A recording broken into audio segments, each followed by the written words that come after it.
Hola, buenas tardes, bienvenidos a todos. Es un gusto estar hoy con ustedes. Les acompañamos la doctora Elsa Muñiz y la doctora Iris Santillán y una servidora para dar continuidad al ciclo La investigación UAM presente ante la pandemia. El día de hoy tocaremos el tema sobre una pandemia permanente que es la violencia contra las mujeres. Entonces, me voy a permitir presentar a mis colegas que me acompañan el día de hoy. En primer lugar, tengo a Elsa Muñiz García. Los lugares no tienen, son aleatorios, no es un orden jerárquico. Elsa Muñiz García, ella es doctora en antropología, maestra en historia por la ENA y especialista en estudios de la mujer por el Colegio de México. Es investigadora nacional nivel 3 y miembro de la Junta de Honor del SNI. Desde 2003 es coordinadora del Congreso Internacional de Ciencias, Artes y Humanidades, El Cuerpo Descifrado. Fue responsable técnica durante 2015 y 2016 de la red temática Estudios Transdisciplinarios del Cuerpo y las Corporalidades de CONACYT. Actualmente se desempeña como coordinadora de extensión universitaria de la UAM Xochimilco, donde también es investigadora del Departamento Política y Cultura del área Mujer, Identidad y Poder, y ha sido profesora de la maestría en Estudios de la Mujer, donde fue coordinadora de 2014 a 2017 y del doctorado en estudios feministas de nuestra universidad. Hola Elsa, buenas tardes, es un gusto estar contigo. Gracias Raquel por la invitación, para mí es un gusto también. La doctora es Rocío Santillán. Ella es abogada y criminóloga feminista, de esas que necesitamos mucho en este país. Licenciada en Derecho por la UAM, máster en Sistemas Penales y Problemas Sociales por la Universidad de Barcelona, así como maestra en Criminología y doctora en Ciencias Jurídico-Penales y Política Criminal por el Instituto Nacional de Ciencias Penales, el INACIPE.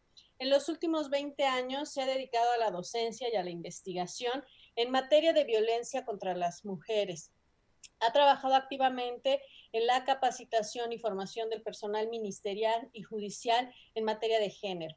En 2015 recibió la medalla Omecíhuatl por sus contribuciones en materia de derechos humanos. Formó parte del grupo de trabajo para la activación de la primera alerta de violencia de género de la Ciudad de México, una de las alertas quizá una de las más polémicas que hemos tenido en los últimos años. Es investigadora nacional y miembro de número de la Academia Mexicana de Criminología. Actualmente es profesora de licenciatura y posgrado en el Departamento de Derecho de la UAM Azcapotzalco. Hola, ¿qué tal, Iris? Es un gusto otra vez coincidir en un espacio para reflexionar sobre la violencia. Hola Raquel, hola a todos, buenas tardes a todos y a todos. No sé si te presento en este momento, Raquel, ahora. Pues sí, de una vez ya que estamos de una vez, ¿verdad? Bueno, pues sí. yo con mucho gusto presento a la doctora Raquel Huereca Torres. Ella es doctora en Ciencias Políticas Sociales de la UNAM, por la UNAM. Fue responsable del proyecto Género, Ciencia y Educación Superior de los actores a las políticas públicas con apoyo de PRODEP durante los años 2017-2018. Es coordinadora del Nodo Lerma de la Red Mexicana de Ciencia, Tecnología y Género, Red Mexiteg, que es una red temática de CONACYT. Tiene varias líneas de investigación, las cuales son género, espacio escolar y violencias, género, conocimiento y poder, teoría feminista y sociología, y género, procesos sociales y poder. Es investigadora nacional nivel 1, actualmente es coordinadora de bienestar universitario y género en la rectoría de la unidad Lerma de la UAM y es profesora en el Departamento de Procesos Sociales en esa unidad académica de nuestra universidad. Muchas gracias. Muchas gracias a ustedes. Pues, el motivo de este conversatorio, más que un foro propiamente académico, es reflexionar sobre las características de la violencia feminicida y estructural contra las mujeres y la forma en que está implicada en las situaciones contingentes, como es el confinamiento que vivimos por la pandemia del COVID. Sin embargo, pues sí es importante, y ese es un punto compartido por nosotras tres, que la violencia contra las mujeres es estructural y que en las últimas 2 décadas esta violencia estructural se ha convertido en un contexto feminicida en México, que limita profundamente la construcción de una sociedad igualitaria. Entonces, ambas violencias, la violencia feminicida y estructural, están arraigadas en la cultura y en sus representaciones sobre los cuerpos de las mujeres y las relaciones de poder en las que estamos inmersas. La contingencia ante la pandemia del COVID-19 pues ha convertido al espacio privado un territorio en el que están coexistiendo diferentes actividades que comúnmente se realizan en diferentes espacios en los que también hay violencia contra nosotras, que son los espacios, las actividades laborales, las actividades domésticas, familiares, políticas, sociales, etcétera.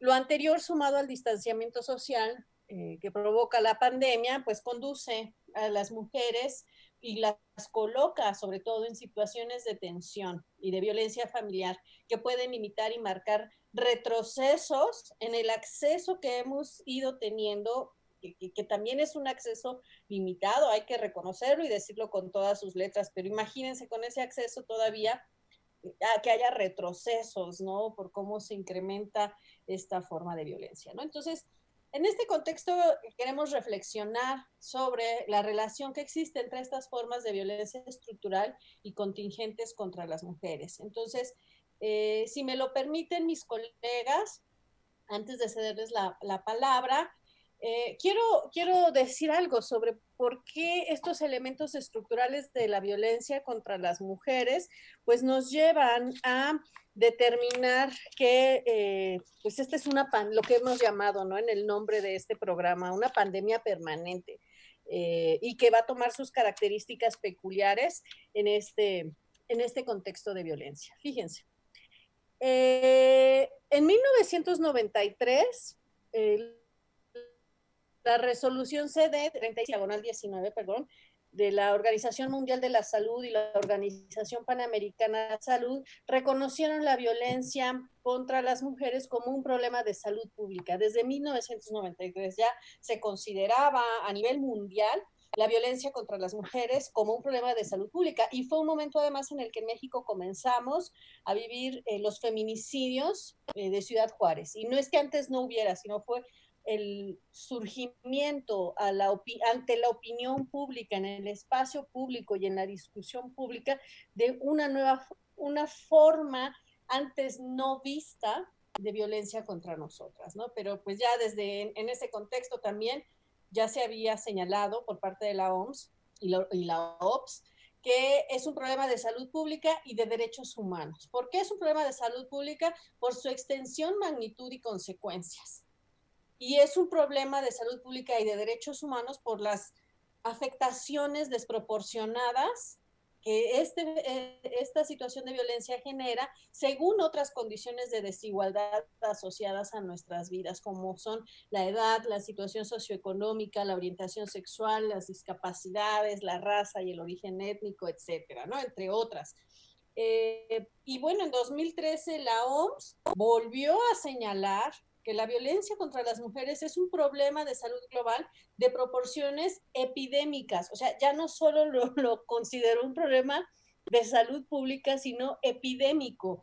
Y ahí señaló que el 37% de todas las mujeres del mundo experimentaremos hechos de violencia, ya sea en nuestras relaciones de pareja o fuera de ellas en algún momento de nuestras vidas. Y bueno, en ese momento el estudio que presentó la OMS revelaba que la violencia de pareja pues era el tipo más común de violencia contra las mujeres y afectaba aproximadamente al 30% de las mujeres en todo el mundo.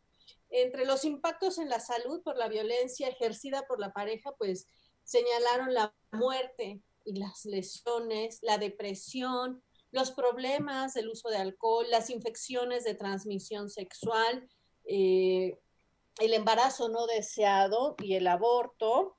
Y en los casos de situaciones donde hay embarazos, pues el nacimiento de bebés con bajo peso, ¿no? Entonces, bueno, ahí los datos, ¿no? Y en 2017, hace apenas 3 años, señaló la Organización Mundial de la Salud que el 38% de los asesinatos de mujeres que se producen en el mundo son cometidos por su pareja masculina. Entonces, ahí estamos viendo esta cuestión de la desproporcionalidad que tiene el fenómeno, ¿no? Entonces, para no dejar esto solo en el ámbito mundial, pues cerraré la apertura a esta primera ronda de participaciones presentando los datos del Banabim, que nos dio Banabim al cierre de 2019. En diciembre de 2019, el Banco Nacional de Datos e Información sobre Casos de Violencia en la Mujer, me voy a permitir leerlo porque ya cifras tan grandes es imposible aprendérselas de memoria. Bueno, en 2019 el Banabim reportó que en el país se habían registrado 507,353 casos de violencia contra las mujeres. Los agresores son, de esos 507,000 casos, en 341,726 de ellos son hombres.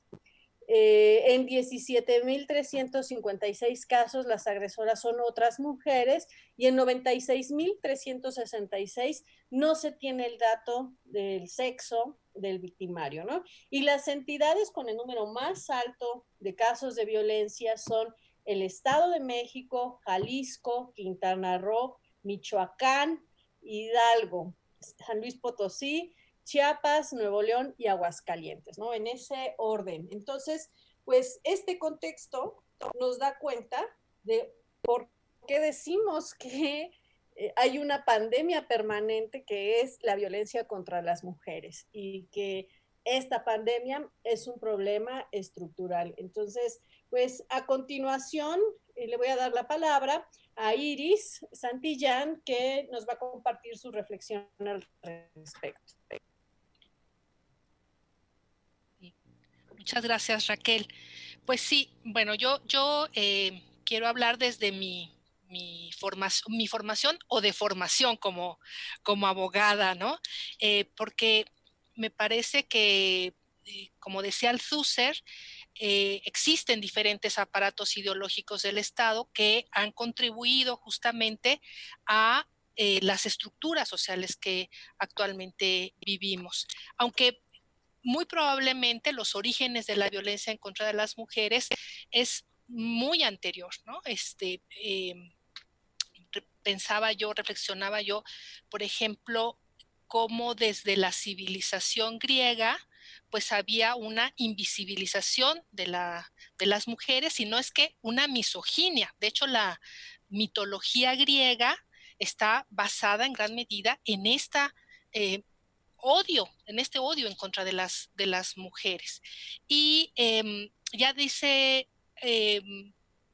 Catherine McKinnon, una jurista feminista, que el derecho ve y trata como la sociedad ve y trata a las mujeres, ¿no? Entonces, pues imagínense si, como has descrito, Raquel, esta violencia constante, permanente, sistemática que estamos viviendo actualmente, pues realmente apareció o ha estado presente desde siempre, ¿no? Y entonces me parece que es fundamental darnos cuenta cómo el derecho ha sido un derecho desde sus orígenes totalmente androcéntrico, ¿no? Que ha invisibilizado a la figura femenina, y cuando se le mira, ya sea que se le trata no como sujeta de derecho, sino más bien como un objeto de derecho.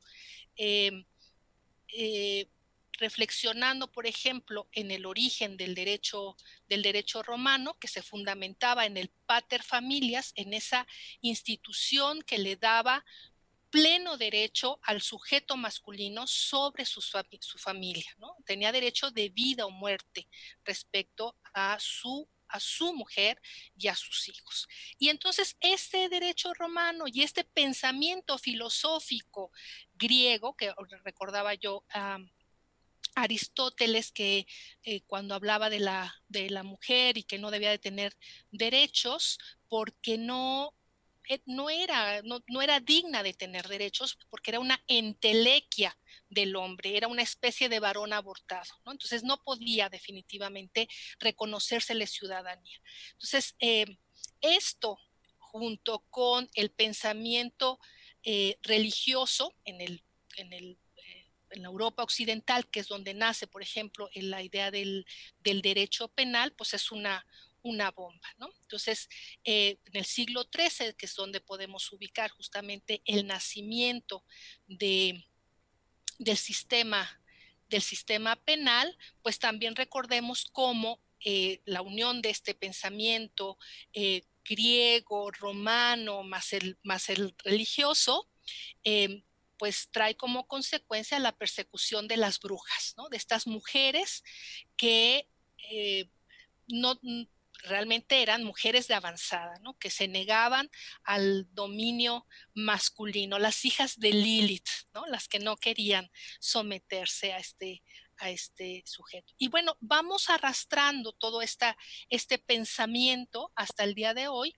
y bueno, al final de mi participación en un tercer bloque, quisiera inclusive hacer algunos comentarios de algunos casos emblemáticos, ¿no? De cómo se sigue reforzando la idea de la exigencia de que las mujeres sean conforme a su sexo, ¿no? Esto que Andrés Manuel López Obrador, por ejemplo, ahora dice, bueno, es que ahora las mujeres son siempre las que cuidan a su familia. Bueno, sí, ahí eso es lo que ha pasado, ¿no? Sistema de dominación totalmente vertical que ha mantenido subordinada a las mujeres y a las que no se les reconoce un derecho. De eso no significa que así deba de ser, ¿no? Yo ahí hasta ahí comentaría por el momento. Muchas gracias, Iris.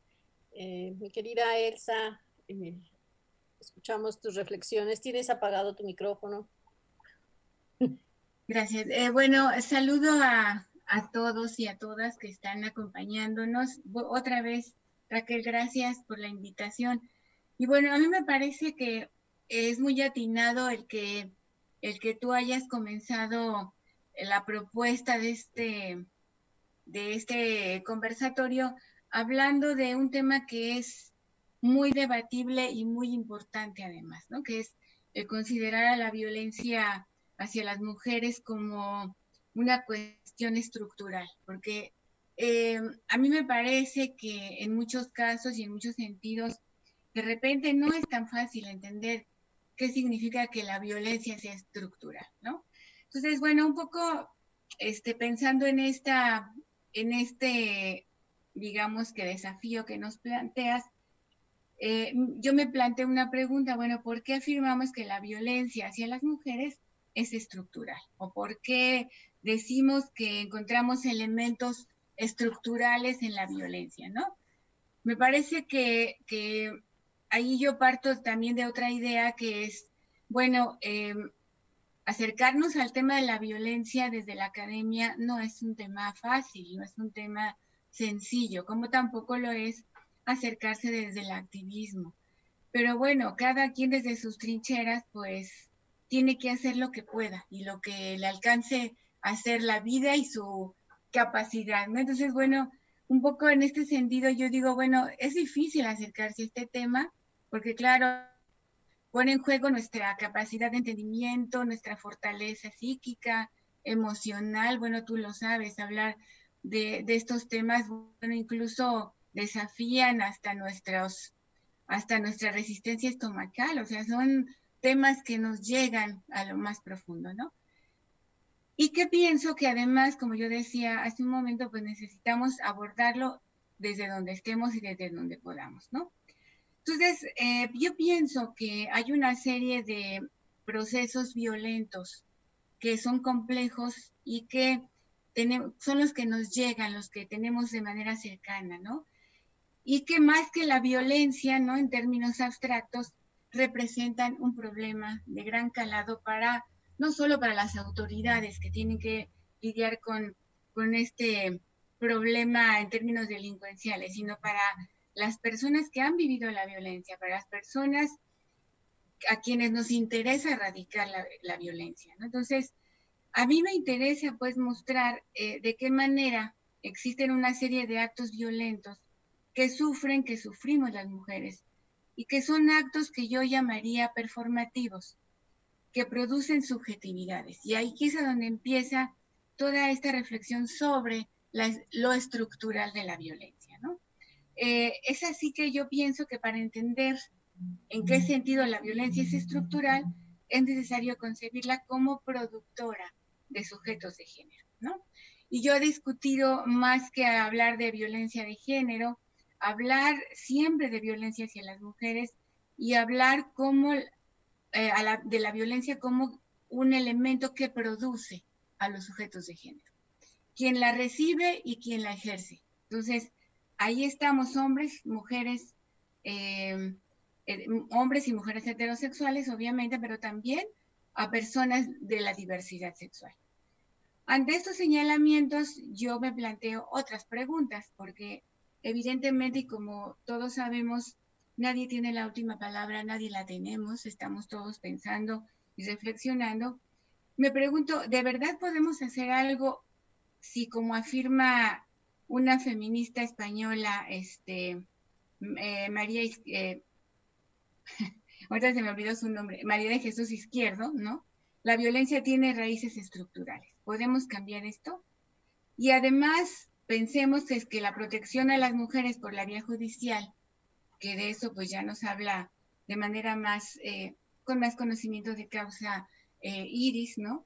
Pero pensamos que la cuestión, la solución o la protección a las mujeres por la vía judicial también ha producido ciertos efectos, ¿no?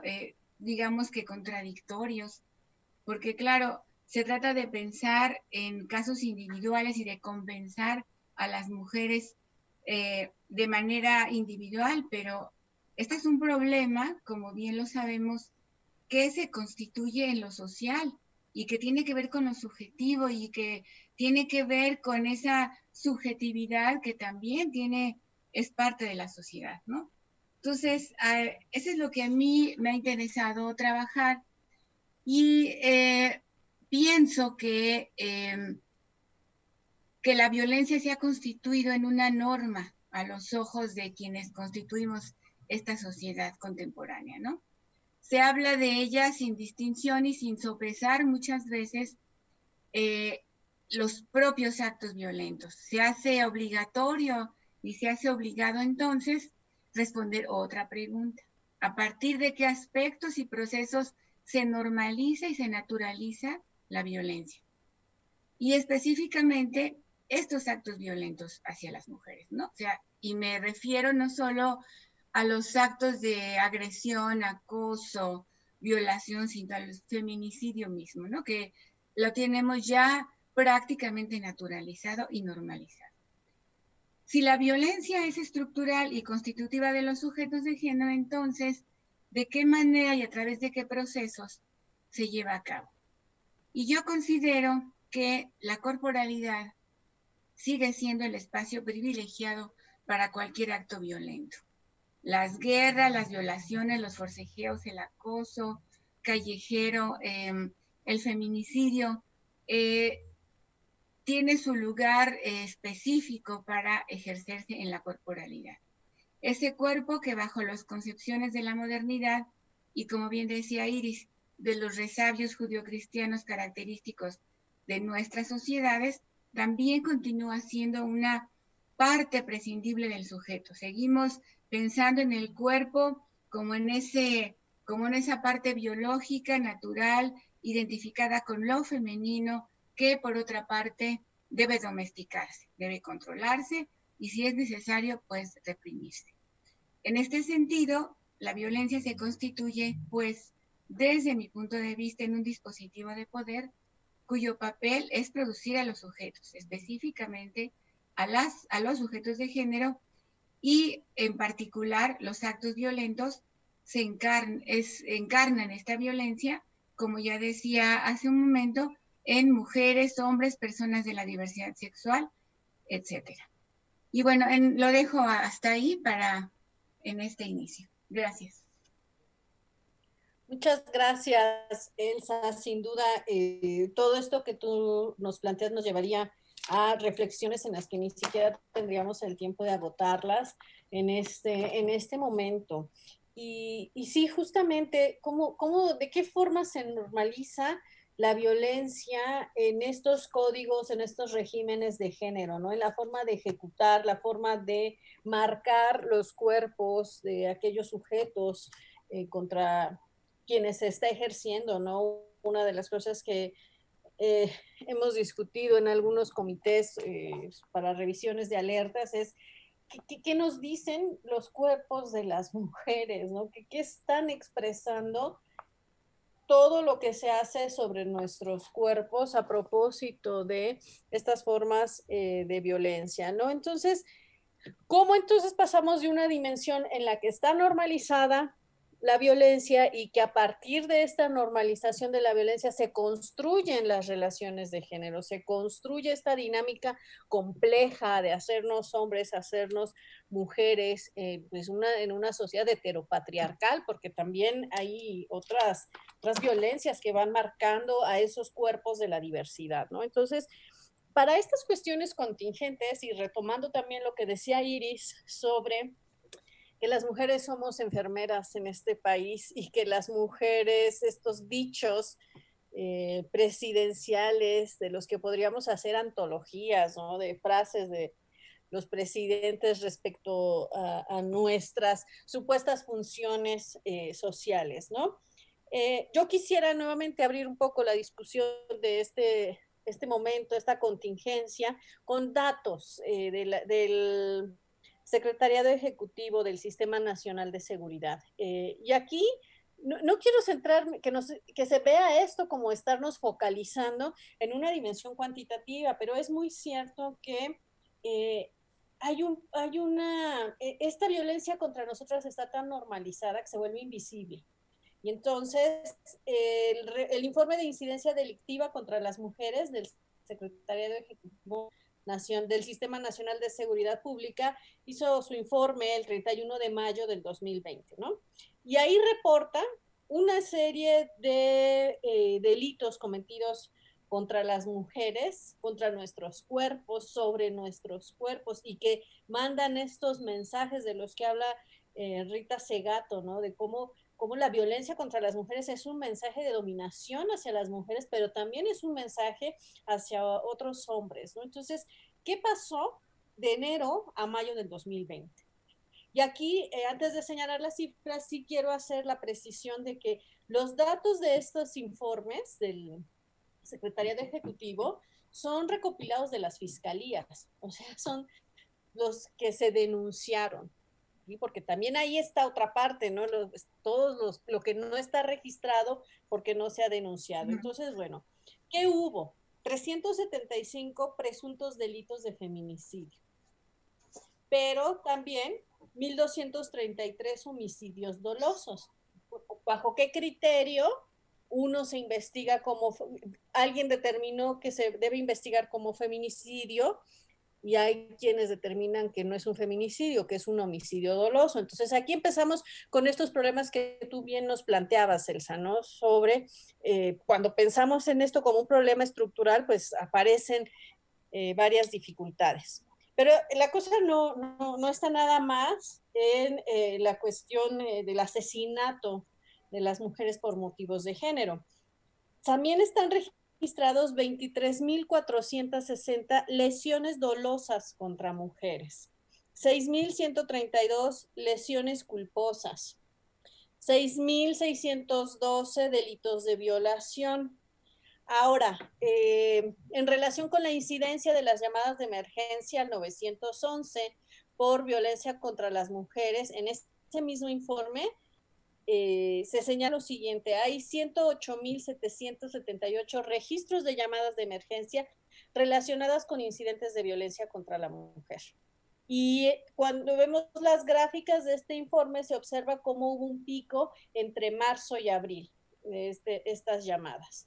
97.132 llamadas relacionadas con incidentes de violencia de pareja, 290.581 con incidentes de violencia familiar. Por eso es que de muchas formas le dijimos al presidente que nosotras tenemos otros datos, porque incluso el informe del Secretariado Ejecutivo en los presuntos delitos de violencia familiar registra un aumento del 4.5% comparado con el año anterior, ¿no? Igual hay un aumento del 53.4% de los delitos de violencia de género en todas sus modalidades, ¿no? Entonces, bueno, pues como que hacia la baja no parece ir y hay situaciones de crisis que agudizan a las mujeres, pero a veces pareciera que en esta violencia estamos permanentemente en crisis, ¿no? Entonces, me gustaría conocer su percepción, su opinión, bueno, no su percepción, o sea, me gustaría reflexionar con ustedes sobre esta situación contingente. Entonces, Iris. Pues sí, Raquel, lo que describes es muy grave, ¿no? Contrario a lo que una pensaría que es justamente en el entorno familiar, en el hogar, en la casa, donde debiéramos estar más seguras, resulta que la realidad contraría todo esto, ¿no? El dato que tú dabas, yo busqué y hay como, que ese también es un problema, ¿no? Que no sabemos los datos reales, ¿no? Entonces hay diferentes fuentes y entonces hay la fluctuación, hay quienes plantean que es el 34% de los feminicidios que se dan por parte de la pareja. Otras estadísticas indican que es el 40%. Entonces, ese es un dato grave. Inclusive, por ejemplo, cuando a mí me han preguntado que cuál es la fuente más verídica para saber el número de feminicidios, yo recomiendo a María Salguero, ¿no? Quien ella solita va llevando su registro, porque institucionalmente no confiamos en esos datos. Entonces, sin duda que esta violencia que se vive, que a veces las mujeres no perciben, inclusive se agrava en este encierro que ahora nos hemos obligadas a mantener.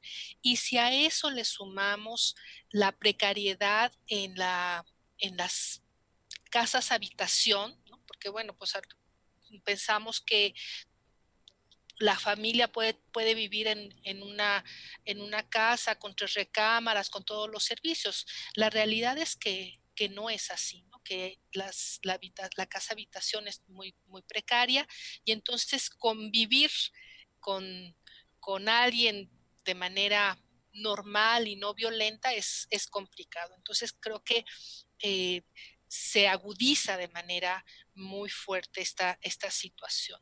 Eh, y, y bueno, sumado al recorte presupuestal que el gobierno ha tenido, ya desde el año pasado hubo un recorte en los programas dirigidos, enfocados a los derechos humanos de las mujeres, a reducir la violencia contra las mujeres. Se vio mermado, sobre todo aquellos orientados a la igualdad, ¿no? Entonces, pensemos en estos centros que ya no se llaman guarderías, ahora cómo se llaman, donde llevan a los niños, ¿no? Al cuidado, bueno, que se quitó todo ese presupuesto, por supuesto que impacta en materia de igualdad de las mujeres, en los derechos de las mujeres. Pero eh, el, el, el día 3 de este mes, el Congreso aprobó una reducción, ¿no? al presupuesto que van enfocado a esta materia, y hubo recortes importantes.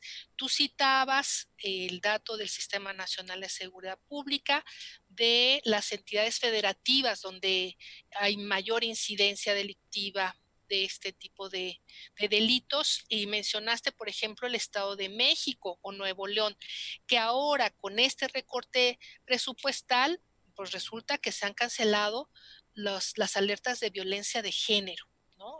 Entonces resulta muy grave. De por sí, de pronto no se ven las acciones, ¿no?, que los estados hacen en los municipios, pues ahora con este recorte, francamente, es muy alarmante.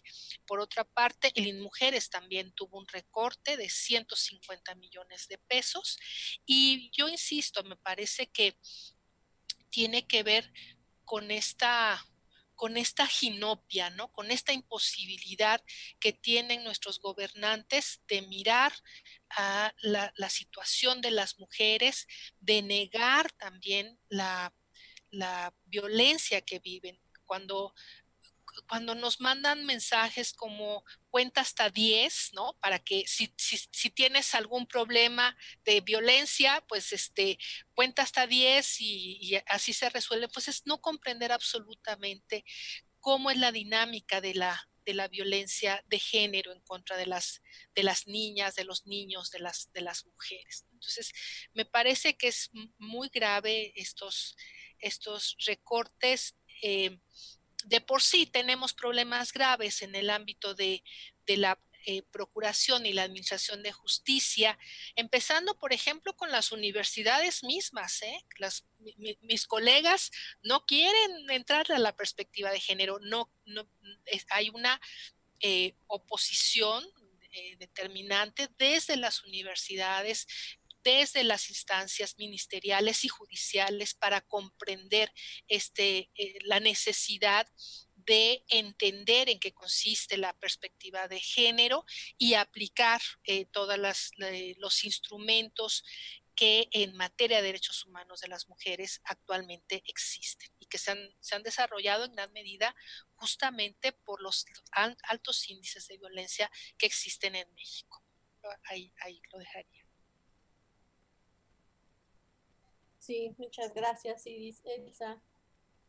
Bueno, a mí me parece que en esta idea que planteas sobre lo contingente y lo estructural, me parece importante que viéramos que una situación como la del COVID-19, que es contingencia, pues nos ha sacado a la luz una serie de problemáticas que están ahí, pero que la vida cotidiana, nuestras múltiples ocupaciones, todo lo que tenemos que hacer, de repente hace que empecemos a navegar como de a muertito, ¿no? Y se nos olvidan estos elementos sobre los que no hay que bajar la guardia. Entonces, yo creo que la contingencia del COVID nos puso en primer plano un problema fundamental que es el de la desigualdad. Ya esto ya lo se ha dicho en muchos lugares, y no solamente se hace visible la desigualdad entre mujeres y hombres, sino entre niños, entre adultos, entre personas con discapacidad. O sea, ha sido toda una, digamos que una sacudida a nuestra vida tranquila y en paz que de repente tenemos, ¿no? En estas inercias que nos consumen cotidianamente. Entonces, yo pienso que en la medida en que esta contingencia nos ha dejado ver todo esto, pues podemos darnos cuenta de que en realidad mucho del trabajo que se ha hecho en este sentido desde hace muchos años, pues como que no ha acabado de cuajar, como que no ha acabado de consolidarse ni arraigar en las personas, porque no solamente pienso que está el problema de que hay llamadas y tantas llamadas denunciando violencia doméstica, sino que también hay espacios que se han abierto que también tendríamos que ver y reconocer porque ha sido producto de la lucha de muchos años. Entonces sí se han abierto espacios, pero tampoco son aprovechados porque todavía las mujeres seguimos sin atrevernos a denunciar. O sea, yo esos datos que tú me dices los creo porque me los estás diciendo, pero los creo entre comillas, porque en realidad no sabemos. O sea, no sabemos la dimensión del problema. Nos lo imaginamos, obviamente, porque sabemos que estando en la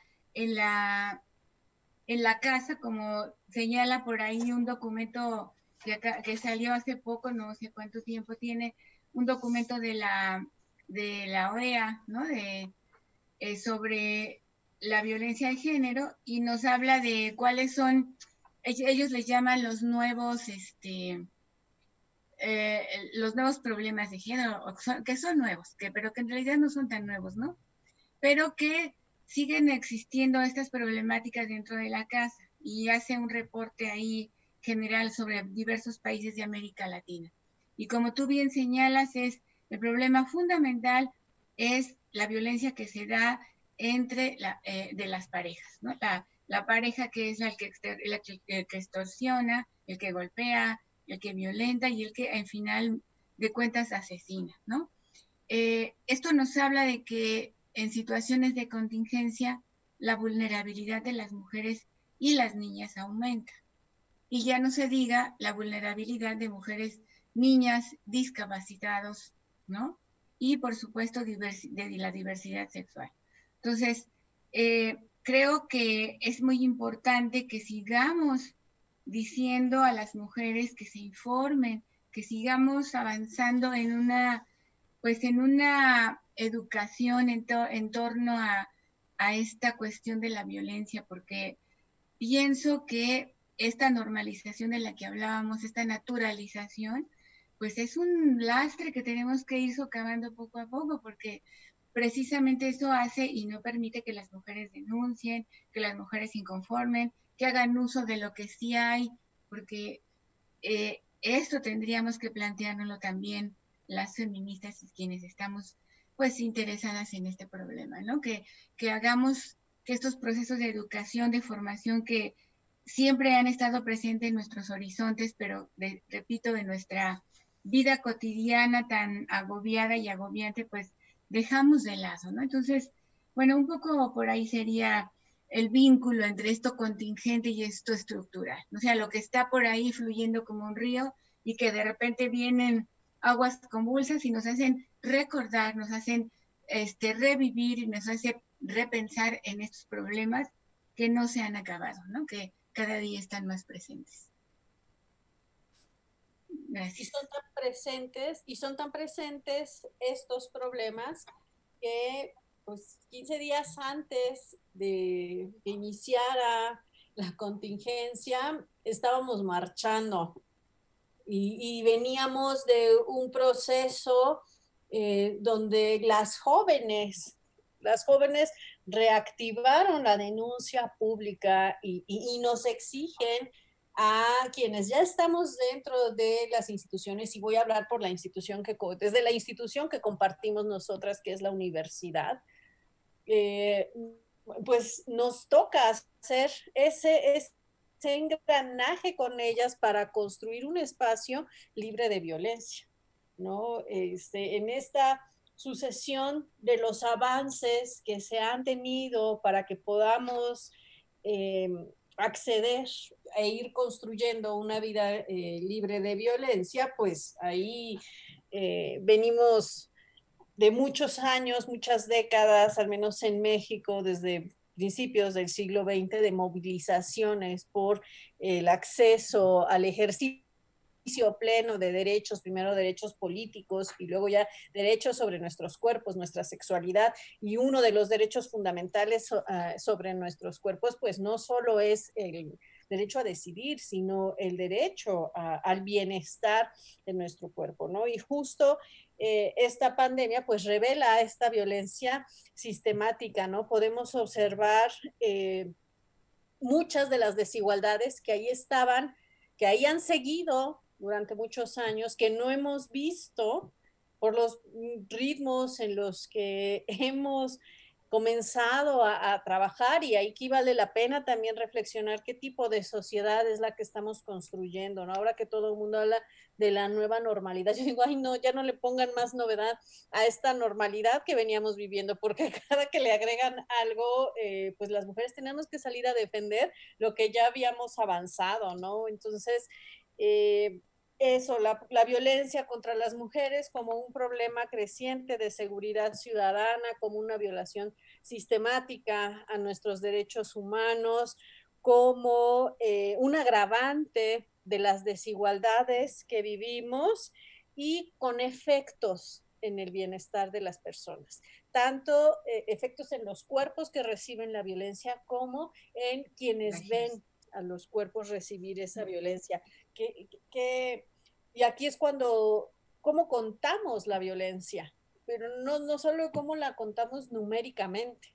Los datos que yo traje para esta discusión son datos muy discutibles. Todos los datos sobre violencia tienden a ser discutibles, porque como yo les decía, estas cifras son reportadas por las fiscalías, o sea, se supone que ya son delitos considerados y que procesos judicializados de violencia contra las mujeres. ¿Cuántas mujeres acceden al sistema de justicia? ¿Cuántas mujeres siquiera piensan en la posibilidad de denunciar o de que puede ser diferente, de que pueden buscar justicia ante las violencias que viven? Y la otra también es esta parte compleja que tú bien señalabas, Celsa, que tiene que ver con esta complejidad, cómo estamos contando en un sentido narrativo la violencia y cómo esa forma de contar la violencia nos mantiene en ese, pues sí, en ese pantano de la normalización cultural de este proceso, ¿no? Entonces, yo aquí la dejaría para dar tiempo a que ustedes también nos compartan unas reflexiones finales. Ya estamos, se nos fue el tiempo, ya estamos casi al final del programa, por eso ahorita que vi la hora dije, ay, no, ya aquí tengo que irle parando, ¿no? Entonces, ¿cómo estas violencias, esta forma, esta necropolítica sobre nuestros cuerpos, este contar la violencia de esta forma numéricamente, desde las marcas corporales que va dejando, desde la forma en que exacerba las desigualdades, pues nos deja así como en un atolladero, ¿no? A todos y todas. Entonces, quisiera escucharlas en unas reflexiones finales sobre esta problemática. Entonces, no sé cómo quieren empezar. ¿Seguimos igual, Iris, Elsa, o hacemos algún cambio? Estoy igual. Ok, bueno. Iris, adelante. Ok, bueno, sí, me deja así como con el corazón un poco estrujado Elsa por esto que planteaba, ¿no? De que qué hacer si la violencia es estructural, qué hacer, ¿no? ¿Se podrá o no se podrá erradicar? Por lo pronto creo que es muy importante que estos avances que en el ámbito jurídico se han hecho. Ya el reconocimiento de que las mujeres no somos objetos, sino somos sujetas de derecho, es un avance interesante. Yo quiero recomendarles a quienes nos están viendo que revisen una página que siempre en mis cursos yo la recomiendo, es la de Women's Link Worldwide, en donde se da un premio y un antipremio, ¿no? Un premio para las mejores resoluciones con perspectiva de género, aquellas que van orientadas a, a hacia la igualdad, a garantizar la igualdad, y el antipremio, que es el premio Garrotti. Y fíjense que esta iniciativa que está vigente desde el año 2009 y que es a nivel internacional, pues desafortunadamente México ha llevado un papel muy relevante, desafortunadamente, ¿no? Eh, la, la propuesta es que los países, cualquier persona puede mandar sus propuestas, ¿no? Y se obtiene el premio oro, un premio plata, un premio bronce, y hay otro premio que es el premio Garrote Público, que es el que más votos tiene. Y entonces, fíjense, por ejemplo, en 2010 fue nominado el caso de Ernestina Asensio, en donde la CNDH es digamos, la autoridad a quien se le está acusando, justo porque por haber manifestado que esta mujer de 73 años, indígena, que alcanzó a decir que había sido violada por los militares, finalmente la CNDH afirmó que había muerto de gastritis, ¿no? Y esto el entonces presidente Calderón también lo manifestó. En 2011 hubo también un caso, el caso Leslie, que fue condenada a 23 años de prisión por homicidio por parentesco, cuando en realidad había sufrido un aborto espontáneo.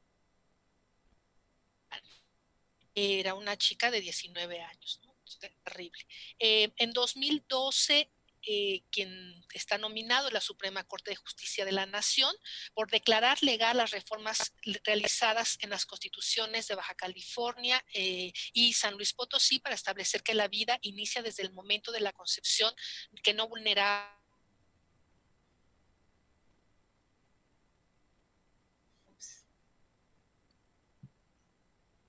nuestros tribunales de justicia.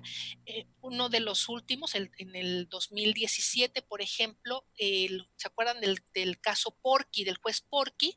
También estuvo nominado, no ganó ningún premio, porque hay peores todavía, ¿no? En ese año estuvo nominado el caso de La Manada, que fue terrible.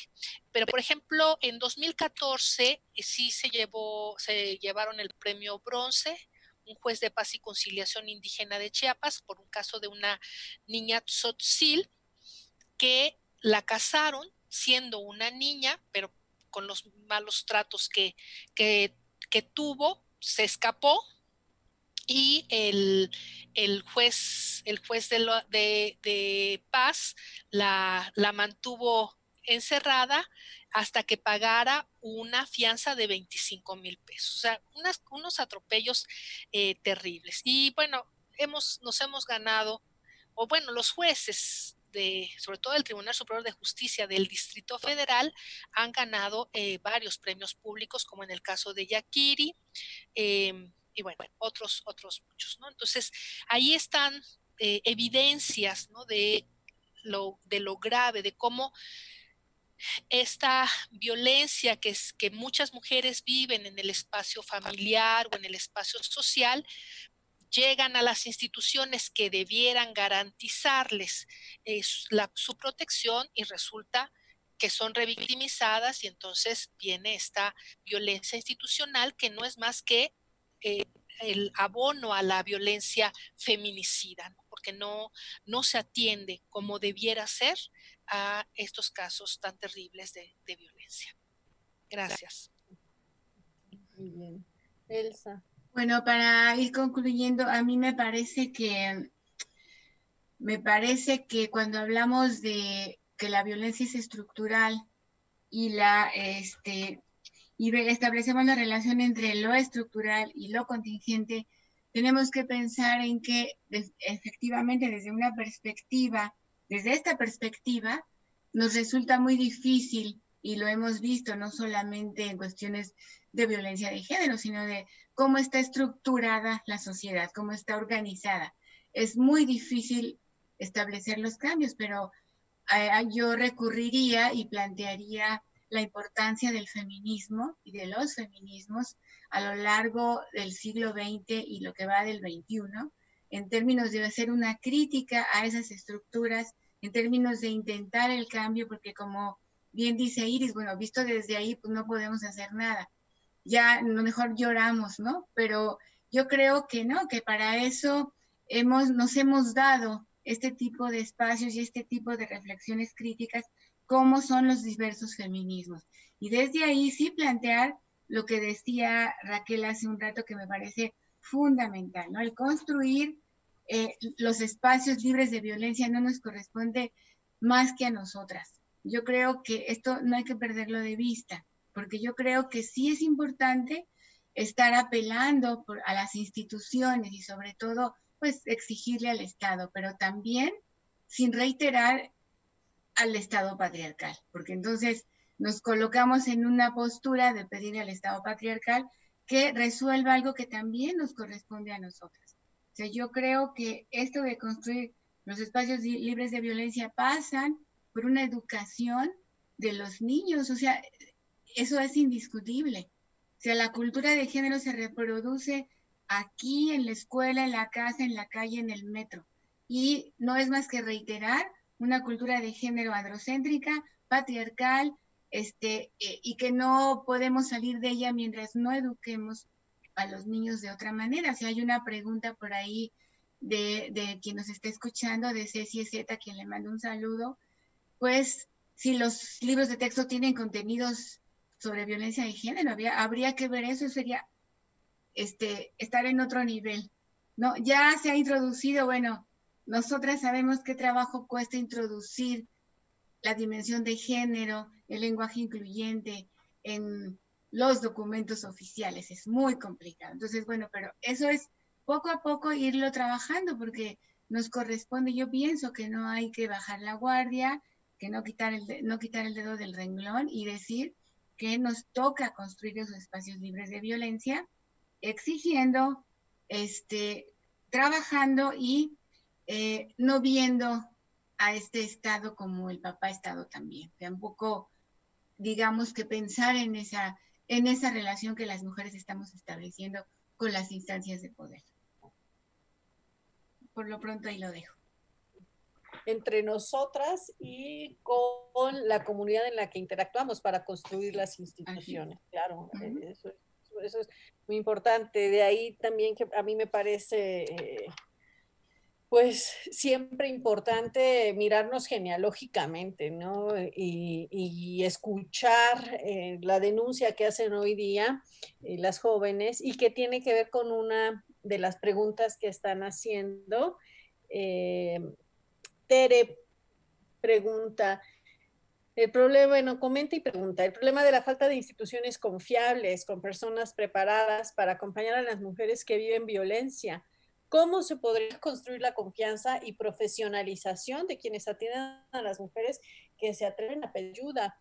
Y antes de darle la palabra a mis compañeras para discutir sobre esta pregunta, a mí me parece que un elemento fundamental en la atención a la violencia no es solamente la parte de la profesionalización, que es básica, ¿no? O sea, tener conocimientos sobre estudios de género, sobre violencia de género, pues es elemental para estar en estos espacios de atención, pero también es un compromiso político y ético, porque me parece que décadas de omisión, y cuando digo décadas estoy pensando en las instituciones educativas, ¿no? Y pensando la segunda mitad del siglo, a partir de la segunda mitad del siglo XX, con la incorporación masiva de las mujeres a la educación superior, ¿no? Entonces, es político y ético porque ante décadas de omisión, ante instituciones milenariamente y que por lo menos 2 siglos han sido justamente androcéntricas, que ya tienen una cultura de género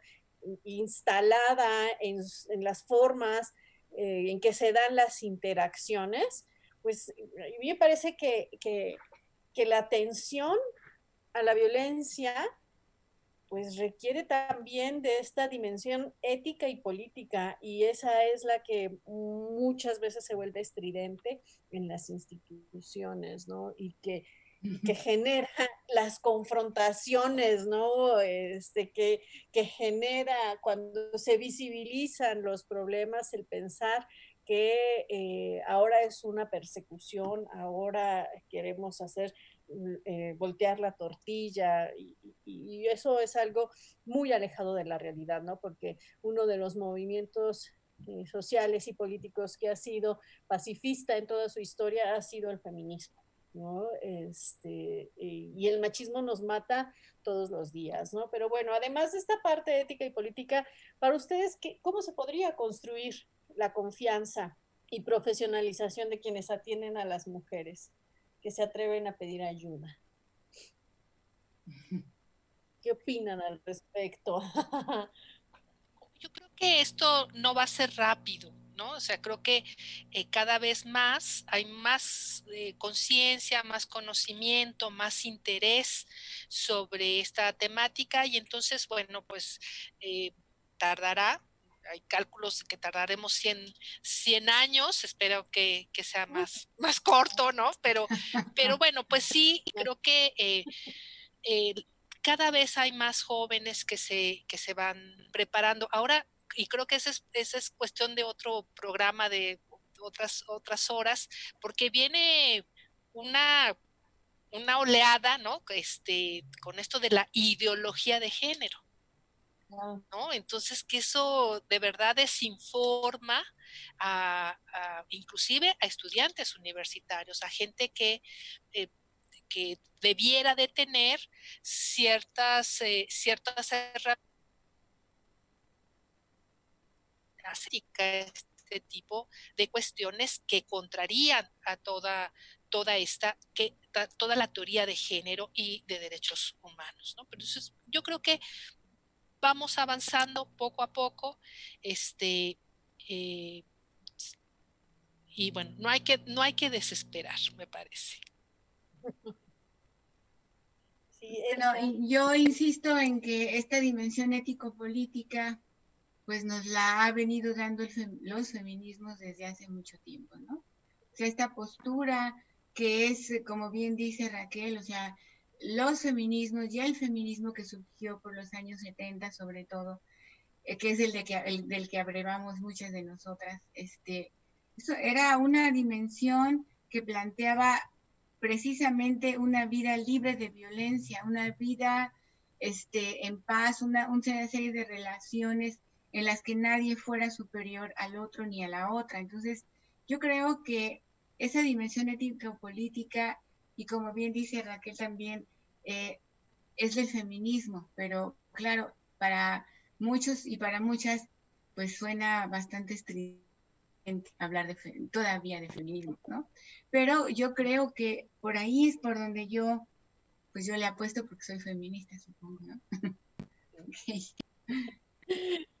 Bueno, ¿les parece si junto un par de preguntas y discutimos sobre ellas? Okay. Aquí hay una también de Cecilia Ezeta, que dice, ¿cómo incidir en los hombres para que sean conscientes de su ser violentos contra las mujeres? Creo que se resisten a aceptarlos.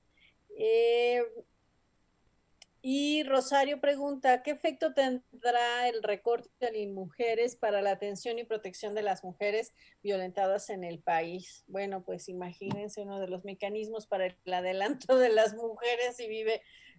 A mí me parece que el problema con estos institutos es todavía mayor. Yo digo, deberían de tener posibilidad de vetar políticas, por ejemplo, para que verdaderamente fueran transversales y dejemos de estar opinando y analizando programas de gobierno y pasar a otro nivel. Pero bueno, ahí la dejo. Iris, Elsa, si quieren comentar algo sobre estas dos preguntas.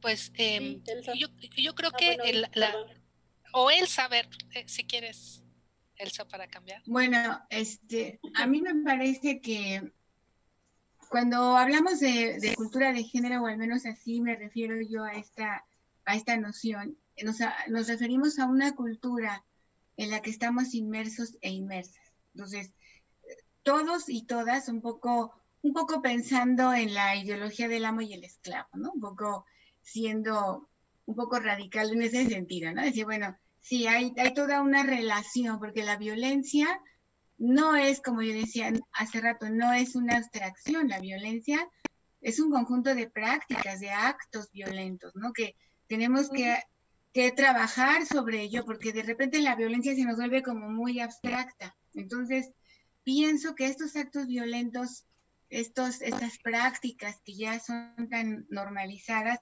tienen que reconocerse así y verlos como parte de una cultura de género de la que todos y todas abrevamos, y que hay digamos que un comentario muy coloquial y muy popular, que es: ¿por qué las mujeres se enojan si son las que educan a los hijos? Y los educan de manera diferenciada. Entonces, bueno, yo pienso que yo no estoy de acuerdo con esto, porque en realidad no es otra vez culpar a las mujeres de algo que, ¿sí? Pero sí pienso que hay una cultura que nos hace aceptar esa naturalidad, con naturalidad esa violencia que es ejercida sobre nosotras, sobre todo sobre las mujeres, ¿no?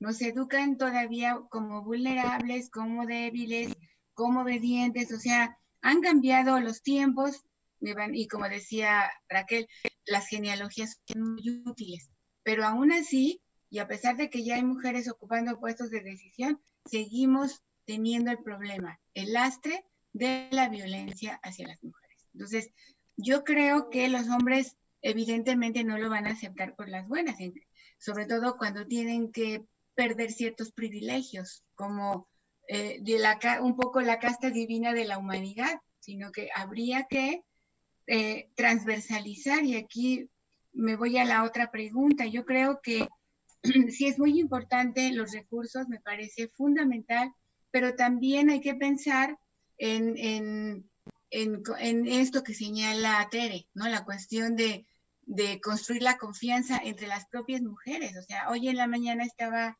nada más les cuento esto, un minuto, en una tesis de maestría sobre los refugios y sobre los albergues a donde se atiende a las mujeres que son agredidas y que son victimizadas. Entonces, también en esos lugares las propias mujeres ejercen ciertos poderes, cierta dominación, cierta violencia sobre otras mujeres. Entonces, hay un ambiente de violencia que no nos permite tampoco deshacernos de esa violencia constitutiva. Entonces, tenemos que trabajar mucho en muchos planos, ese es el problema, en el plano social, plano colectivo, pero también en el plano individual y en el plano de la formación de las nuevas generaciones.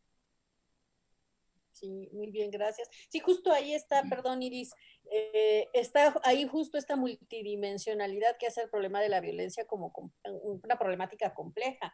Además, también creo que mientras no se entienda que la violencia es una relación, no es algo de que se me metió el monstruo de la violencia y ¡pum! Y ocurrió algo en mí. Y ya, después se sale y ya estoy otra vez normal sin ser una persona violenta, ¿no? O sea, es una relación y que tiene que ver con la desigualdad, con esto en lo que estamos involucradas, mujeres, hombres, de ahí esta categorización que se hace en los estudios feministas entre la violencia intragenérica y la violencia intergenérica, pero son formas de violentar que se ejercen desde las ideas sobre lo que significa ser mujer y ser hombre en la sociedad. Y entonces las mujeres somos socializadas.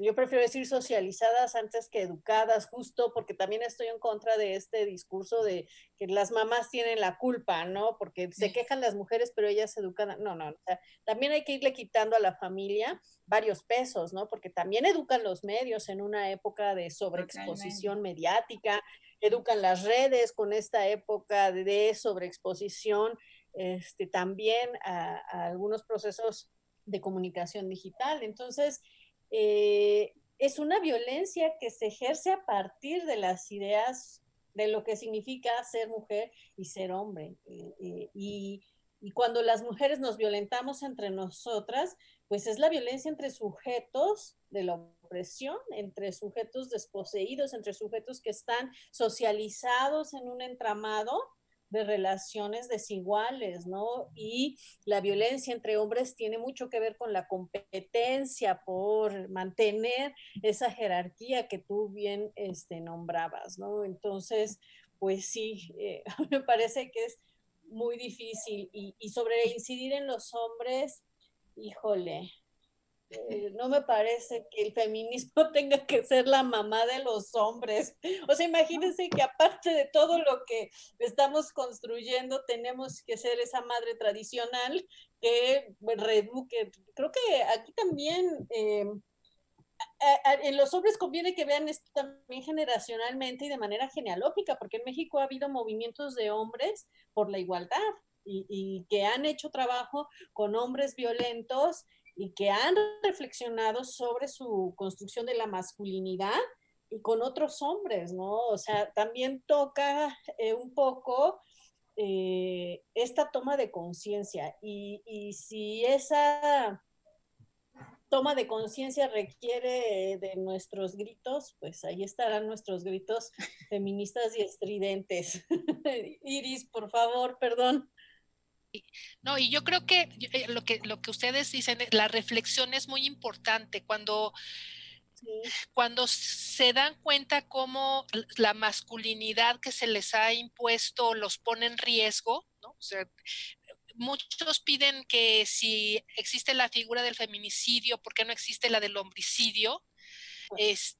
O del masculinicidio. A ver, quienes matan finalmente, quienes los matan son hombres.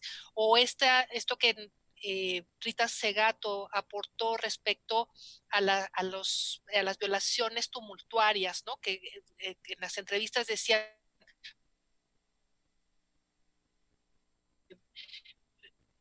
violar a esta joven, sino que más bien me vi presionado porque no podía quedar como un marica, ¿no? Frente a mis amigos. Es decir, existen investigaciones interesantes desde la criminología de cómo esta masculinidad los pone en riesgo, o sea, porque siempre tienen que ser los mejores y entonces, bueno, desde, por ejemplo, a ver quién bebe más, quién corre más, ¿no? Y pues se mueren, ¿no? Entonces, creo que es mucha reflexión la que se requiere, ya como había comentado Elsa, no quieren hacerlo porque no quieren perder privilegios, pero están dejando a un lado pues también una vida libre de violencia que finalmente también es un derecho humano. Entonces, y una frase que a mí me gusta mucho, ¿no?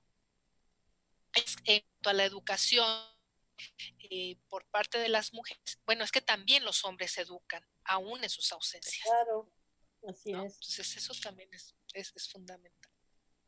Sí, muy bien. Bueno, aquí tengo otras dos intervenciones del público que tener separadas, ¿no? La primera es de Carolina, que señala que el recorte a las guarderías violenta los derechos de niños, niñas y adolescentes, no de las mujeres. No, yo no estoy de acuerdo con esa afirmación tan tajante. Es machista lo que la oradora Iris señala, madre y padre son responsables del cuidado infantil. Bueno, sí, la ley del seguro social es machista en tanto concibe a la mujer como la única cuidadora y hace de las guarderías un derecho para las trabajadoras antes que para los trabajadores. Entonces, a mí no me parece que eso sea machista, o sea, sí se violentan los derechos de las mujeres, el derecho al acceso pleno al trabajo.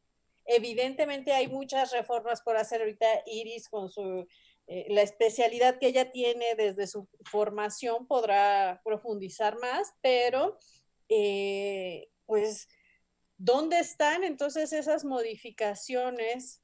¿Dónde está la base a las modificaciones que lograron movimientos de hombres como el colectivo de hombres por relaciones igualitarias en México, gracias a quienes se logró la incorporación de las licencias de paternidad, ¿no? Es un poco decir, ¿dónde están esos hombres exigiendo ese derecho a participar de ese cuidado? Por una parte, la otra, ¿cuándo vamos a dejar de pensar el cuidado solo como una actividad propia de las mujeres o de quienes engendran?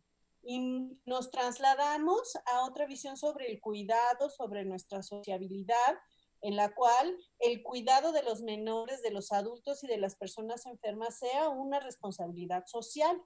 Y creo que hacia allá es más hacia donde apuntamos, ¿no? O al menos yo hacia donde lo veo, las cuestiones del cuidado. Y el recorte a las guarderías, sí, también violenta a niños, niñas y adolescentes, pero también a las mujeres. Sí, Iris. Sí, algo interesante que están empezando a darse cuenta, por ejemplo, colegas españolas, es que frente a la nueva normalidad, las que van a salir perdiendo son las mujeres, desafortunadamente, ¿no? Porque si en una familia tradicional, en donde ambos, padre y madre, trabajan, ¿quién creen que vaya a tener que quedarse en casa? ¿no? O sea, conforma las condiciones que desafortunadamente actualmente existen, ¿no? En el plano del ser, no estoy hablando del plano del deber ser. Ojalá efectivamente, laboralmente, en los sueldos, ojalá ganáramos conforme a nuestros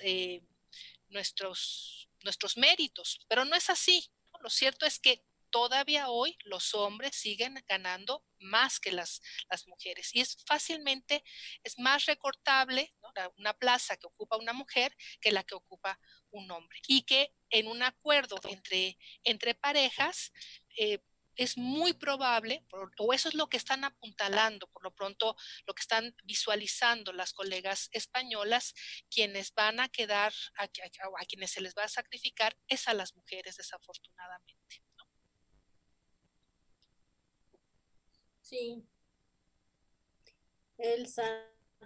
Bueno, a mí me gustaría comentar, ¿puedo elegir una pregunta? Sí, sí, sí. Me gustaría comentar respecto a una pregunta que hace Rosario sobre la violencia de mujer a mujer.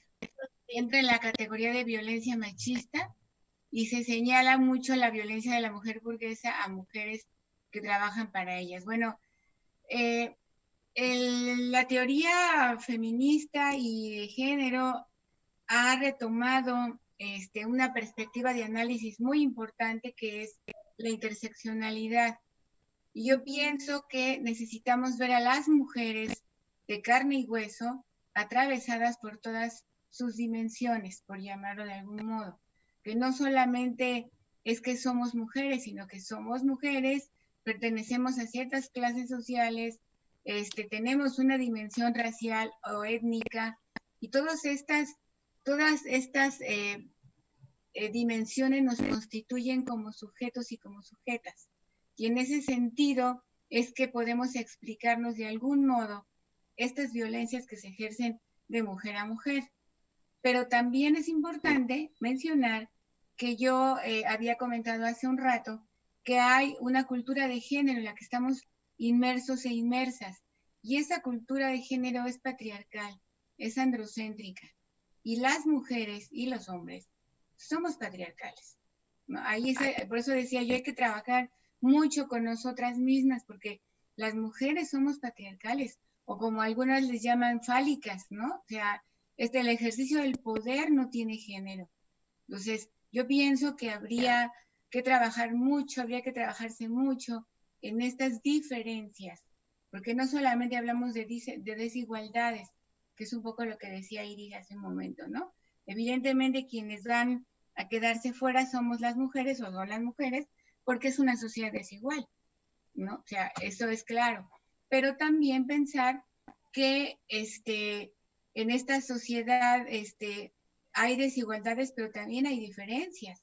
Y esas diferencias tenemos que reconocerlas todos y todas, porque ese es el problema cuando hablamos en abstracto de la mujer o de la violencia, que no aterrizamos estas diferencias concretas entre mujeres y que tenemos que aprender a convivir y a coexistir con estas diferencias. Evidentemente, lo deseable es que se acaben las desigualdades y las diferencias, así entendidas, ¿no? Pero la diferencia va a existir siempre, las diferencias entre mujeres, entre hombres, y tenemos que aprender a convivir con esas diferencias, ¿no? Un poco es lo que me sugiere la pregunta de Rosario.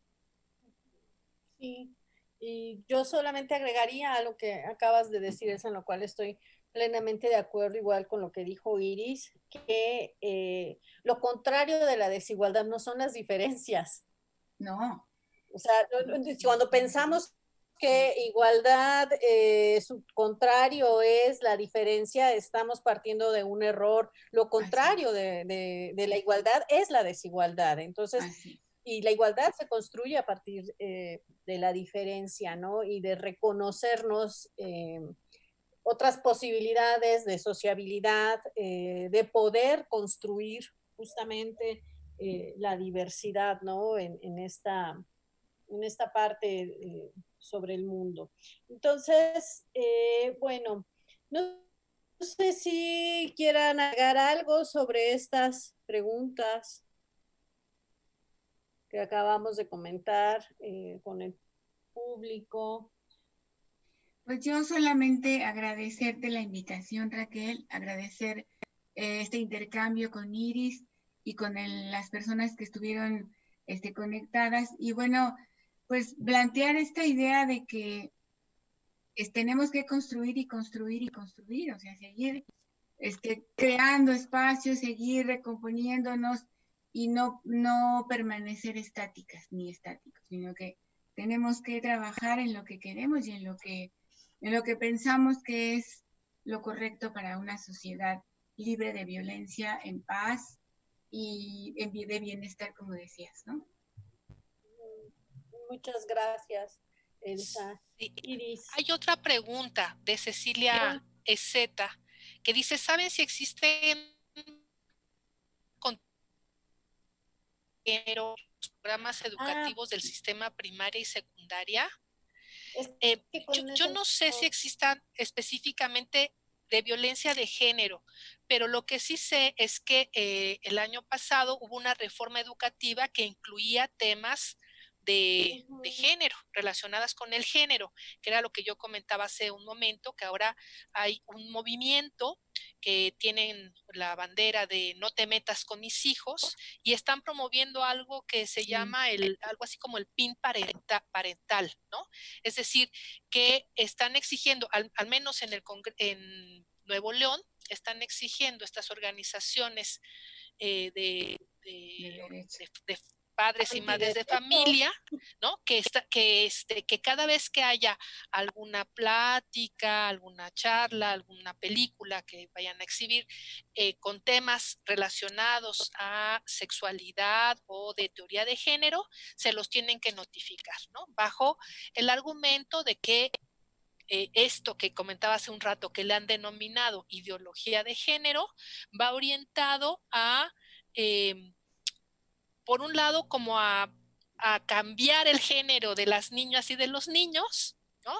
Y por el otro, dejarlos vulnerables porque plantean que todo es una invención de grupos de pedófilos que quieren que los niños ejerzan su sexualidad siendo, o sea, que sean fáciles presas de la violencia sexual, ¿no? Entonces, debe de haber, no sé específicamente si está orientado abordan el tema de la violencia, pero sí entiendo que hay alguna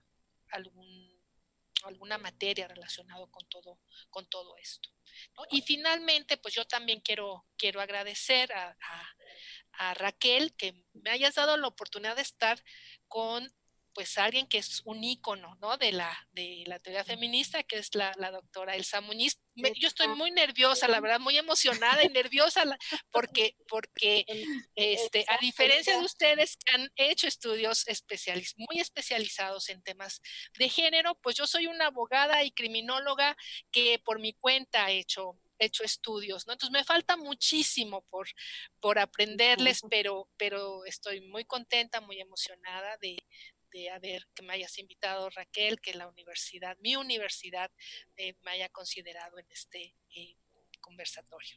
Muchas gracias.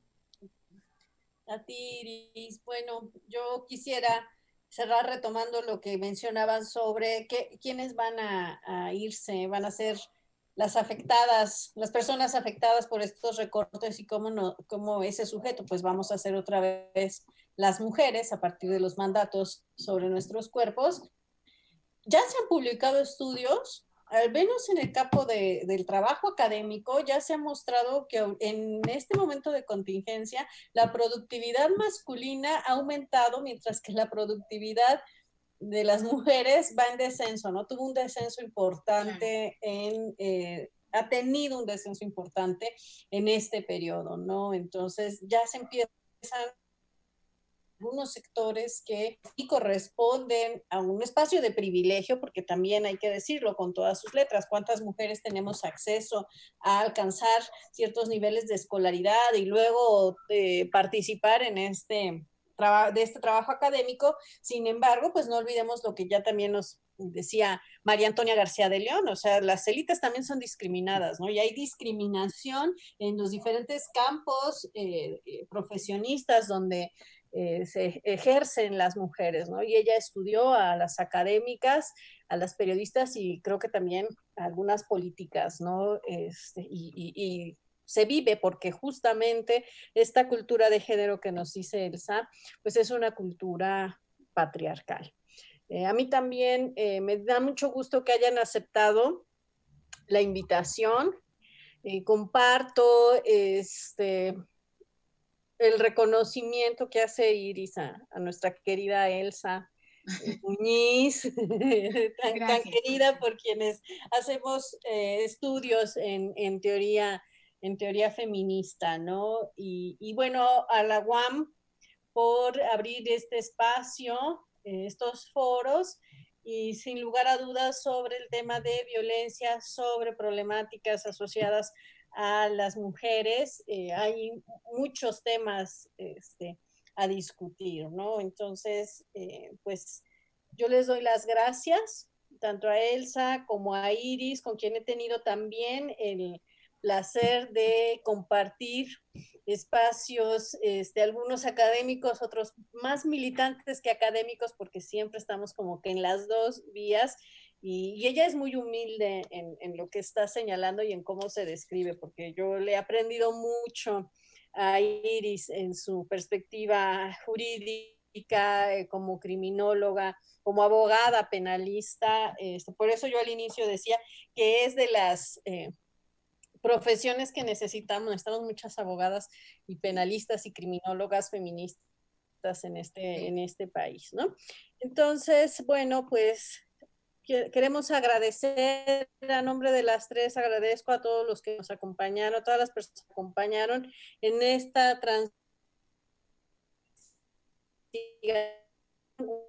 la pandemia. Va a continuar sus transmisiones en vivo a partir del jueves 20 de agosto a las 5 de la tarde.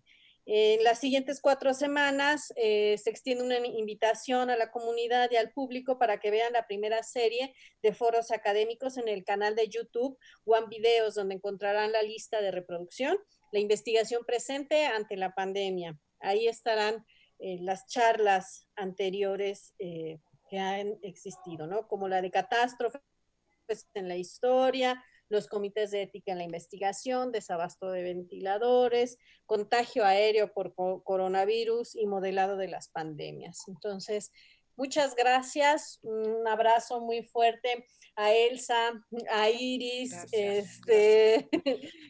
Y por haber estado aquí, por haber, pues, reflexionado unos cuantos momentos, ¿no? Y de manera así como muy apresurada, ¿no? Porque esta problemática es tan compleja que requiere, pues, da para seminarios, da para tantas cosas, ¿no? Claro. Ilimitadas. Entonces, bueno. Muchas gracias. Muchas gracias, gracias. Muy bien. Un abrazo. Felices vacaciones. Ah, sí. Ay, ya esperemos que esperemos. Un abrazo.